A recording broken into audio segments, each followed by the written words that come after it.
নমস্কার, আমি পূজা মাইতি ঘোষ হায়দ্রাবাদ ব্লগে সবাইকে স্বাগত জানিয়ে আমার একটি ছোট্ট মিনি ব্লগ শুরু করছি। রবীন্দ্রনাথ ঠাকুর বলেছেন, পেয়ে হারিও না, পরম যত্নে রেখো। তুমি যেটা তুচ্ছ মনে করো তা পাওয়ার জন্য মানুষ দুহাত তুলে কাঁদে।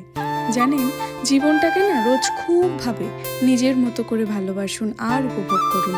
কারণ জীবনের স্মৃতিগুলো একাকিত্বের সময় আপনারই মন ভালো করার জন্য থেকে যাবে। আবার সময় থাকতে থাকতে নিজের জীবনকে বোঝার চেষ্টা করুন। নালিশ তো সবাই করে, কারণ ইএমআইতে লোন পাওয়া যায়, ফেলে আসা জীবনের ভালো সময় পাওয়া যায় না। কেন বললাম এ কথা? আমরা নিজের জীবনকে নিয়ে সন্তুষ্ট নয়। সব সময় কখনো না কখনো কোনো না কোনো জায়গায় কোনো না কোনো সময় নিজের জীবনকে নিয়ে খালি অভিযোগ করতে থাকি। আমার জীবনটা যদি ওর মতো হতো, আর একটু যদি সময় পেতাম। কিন্তু আমরা ভুলেই যাই নিজের জীবনটাকে সুন্দর করার দায়িত্ব নিজেরই। জানি, জীবন মানেই যুদ্ধ, যেখানে পরাজয়ও শেখায় নতুন কৌশল। ভাঙা মন নিয়েও দাঁড়িয়ে থাকতে হয় শক্ত সৈনিকের মতো।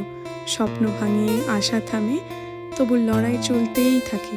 পিছিয়ে গেলে সময় কাউকে আর সুযোগ দেয় না। তাই আজকে যেটা পাচ্ছেন সেটাকে খুবভাবে উপভোগ করে নিন। জীবনে নিজের ছায়ার সাথেও কখনো কখনো লড়তে হয়। অতীত এসে বারবার বুক চেপে ধরে। প্রিয় মানুষ বদলে যায়, প্রতিশ্রুতি হারিয়ে যায়, তবু বাস্তবতা শেখায় কাউকে আঁকড়ে নয়, নিজেকেই বাঁচতে হবে। এরই নাম জীবন। তারপর চোখের জল লুকিয়ে হাসতে হয় ভিড়ের সামনে। অভিযোগ নয়, নীরব সহ্য শক্তিই হয়ে ওঠে শক্তি। এই যুদ্ধ নিষ্ঠুর, কিন্তু এই যুদ্ধ গড়ে তোলে মানুষকে। আর যে টিকে থাকে সেই হলো সত্যিকারের জয়ী মানুষ। জানেন, তার সঙ্গে আরও একটা কথা, জীবনের এই পর্যায়ে এসে জীবনকে আমি এতটুকুনি বুঝতে পেরেছি যে জীবনে আসলে ধৈর্য ছাড়া কিচ্ছু হয় না।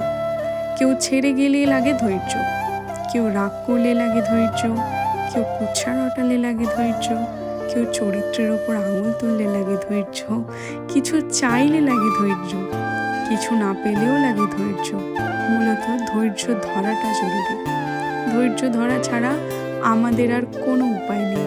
যার যত বেশি ধৈর্যশীল জীবন, তার জন্য তত বেশি সহজ হয় জীবন। তাই আমার মনে হয় জীবনটাকে ধৈর্য ধরে উপভোগ করে ভালোবেসে কাটানোর নামই হলো জীবন। তবে যাই হোক, আমার ভিডিওটি কেমন লাগলো জানাবেন। লাইক করবেন, কমেন্ট করবেন, শেয়ার করবেন। সকলে ভালো থাকবেন, সুস্থ থাকবেন। সবাইকে টাটা।